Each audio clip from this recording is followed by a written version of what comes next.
Assalamualaikum warahmatullahi wabarakatuh. Perkenalkan nama saya Abdul Nugroho Putra. Saya berasal dari Batam. NIM saya adalah 22423134 dan saya akan menjelaskan tentang perkembangan ekonomi Islam. Yang pertama ada pengertian dari ekonomi Islam.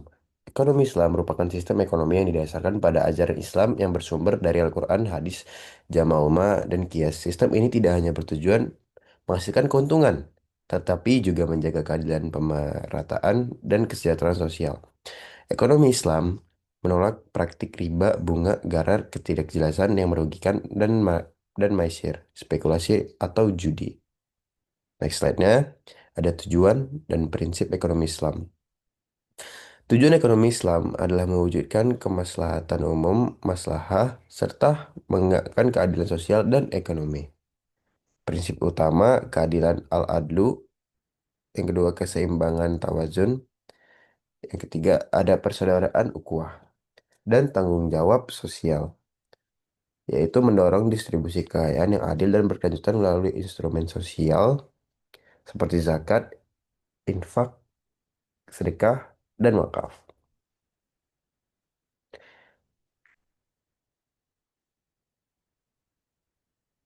Selanjutnya, ada perbankan syariah. Berkembang sebagai alternatif perbankan konvensional dengan menerapkan akad yang sesuai syariah. Produk perbankan syariah, murabah, adalah jual beli dengan margin keuntungan yang disepakati. Musyarakah, kerjasama model antara bank dan nasabah. Mudharabah adalah sistem bagi hasil antara pemilik modal dan pengelola modal. Apa itu vintage syariah? Vintage syariah adalah perkembangan teknologi modern dalam layanan keuangan yang sesuai dengan prinsip syariah. Layanan yang termasuk vintage syariah antara lain pembayaran wakaf online dan pembiayaan syariah berbasis teknologi. Vintage syariah membantu meningkatkan inklusi keuangan, terutama bagi masyarakat yang sebelumnya tidak terjangkau layanan bank. Selanjutnya ada wakaf produktif. Wakaf produktif adalah pemanfaatan aset wakaf untuk dikelola dan menghasilkan keuntungan yang hasilnya disalurkan untuk kepentingan sosial. Contoh pengelolaan wakaf produktif. Yang pertama ada pembangunan sekolah, yang kedua ada rumah sakit, yang ketiga ada kebun produktif, yang keempat ada usaha mikro, hingga wakaf tunai. Wakaf produktif berperan besar dalam mengurangi ketimpangan ekonomi dan meningkatkan kualitas hidup masyarakat. Selanjutnya ada zakat, infak, dan sedekah ZIS. ZIS berfungsi sebagai sarana redistribusi kekayaan untuk membantu masyarakat yang kurang mampu. Pengelolaan zakat kini semakin modern dengan adanya teknologi pembayaran digital dan pelaporan transparan. Penyaluran zakat dilakukan dalam bentuk konsumtif dan produktif untuk pemberdayaan ekonomi masyarakat. Selanjutnya ada pasar modal syariah. Pasar modal syariah mencakup instrumen investasi yang sesuai dengan prinsip syariah seperti saham syariah dan sukuk, atau kita sebut sebagai obligasi syariah. Sukuk dimanfaatkan untuk membiayai pembangunan infrastruktur seperti jalan, sekolah, dan rumah sakit. Pasar modal.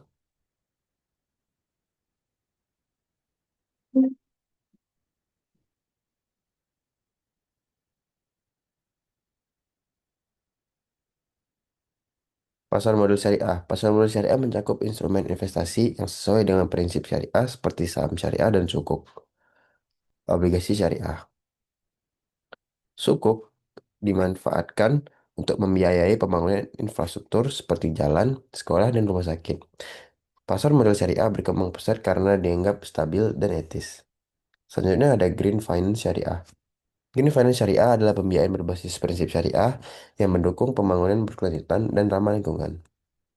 Green Sukuk merupakan instrumen pembiayaan proyek hijau seperti energi terbarukan. Hal ini menunjukkan bahwa ekonomi Islam selaras dengan tujuan pelestarian lingkungan. Selanjutnya ada tantangan ekonomi Islam. Yang pertama adalah masih rendahnya literasi, yang kedua masyarakat terhadap keuangan dan ekonomi syariah, yang ketiga kurangnya inovasi produk keuangan syariah dibandingkan dengan sistem konvensional, yang keempat belum meratanya infrastruktur dan lembaga syariah di berbagai daerah, yang kelima diperlukan sinergi antara pemerintah, akademisi, masyarakat, dan lembaga keuangan syariah. Kesimpulan yang dapat saya sampaikan adalah yang pertama, ekonomi Islam terus berkembang dan memberikan alternatif sistem ekonomi yang berkeadilan dan berkelanjutan. Maksudnya adalah ekonomi Islam itu bisa maju karena sistemnya emang bagus dan banyak disukai banyak orang. Contohnya pada saat dulu kita jarang sekali melihat adanya sistem syariah yang kita lihat banyaknya konvensional. Akan tetapi dengan berkembangnya tahun, berkembangnya jalur kita, kita bisa melihat makin banyaknya sistem syariah di dunia ini. Salah satunya dari bank-bank syariah, sistem syariah di luar sana. Yang kedua, ada peran ekonomi syariah semakin penting seiring berkembangnya teknologi dan meningkatkan kesadaran masyarakat. Ya, seperti saat ini, seperti kita kuliah di UI itu banyak sekali unsur unsur Islam yang terdapat di dalam sana. Dan makin banyaknya juga orang mengetahui tentang agama. Dan itu sangat berpengaruh terhadap teknologi yang kita jalani sekarang. Yang kelima, eh, yang ketiga ada kolaborasi dan edukasi yang lebih kuat diperlukan untuk memperluas pemahaman dan implementasi ekonomi Islam. Itu semua dilakukan karena untuk melakukan pemahaman yang ada di dunia ini. Karena makin berkembangnya masa, itu makin berkembangnya juga semua manusia di dunia ini. Oleh karena tersebut, ekonomi Islam juga tidak boleh tertinggal. Makanya ekonomi Islam juga harus maju dan terus-terus maju. Itu saja. Dan kita akan fokus ke Green Finance Syariah. Green Finance Syariah adalah pembiayaan berbasis prinsip syariah yang mendukung pembangunan berkelanjutan dan ramah lingkungan. Itu merupakan salah satu aspek yang paling bagus. Kenapa? Karena dari pembiayaan berbasis prinsip syariah yang mendukung pembangunan itu tuh bisa mensejahterakan masyarakat dan banyak-banyak orang di luar sana yang makin sukses. Selanjutnya ada Green Sukuk, merupakan instrumen pembiayaan proyek hijau seperti energi terbarukan. Itu semua sangat-sangat bagus. Oleh karena tersebut, kita harus melakukan hal-hal tersebut. Dan makin maju oleh hal-hal yang sangat bagus. Yang ketiga, ada hal ini menunjukkan bahwa ekonomi Islam selaras dengan tujuan pelestarian lingkungan. Ya, karena dalam Islam kita juga harus menjaga semuanya, melestarikan, dan membangun semuanya tanpa adanya merusak atau sistem dan lain-lain. Oleh karena itu, hal-hal tersebut kita tidak boleh mencegah, ya, dan kita harus mensupport hal-hal tersebut. Dan kita harus fokus juga ke bagian zakat, infak, dan sedekah. Atau kita bisa deskripsi sebagai ZIS. ZIS berfungsi sebagai sarana redistribusi kekayaan untuk membantu masyarakat yang kurang mampu. Oleh tersebut banyaknya wakaf, sedekah, infak.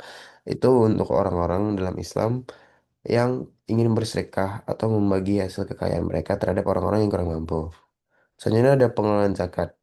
Kini semakin modern dengan adanya teknologi pembayaran digital dan pelaporan transparan. Oleh karena tersebut, hal-hal tersebut itu sangat-sangatlah bagus. Yang ketiga, ada penyaluran zakat yang dilakukan dalam bentuk konsumtif dan produktif untuk pemberdayaan ekonomi masyarakat. Itu semua sangat-sangat bagus dikarenakan kita harus menjaga kelestarian di Indonesia ini. Sekian dari saya, itu saja yang dapat saya sampaikan. Berita Assalamualaikum warahmatullahi wabarakatuh.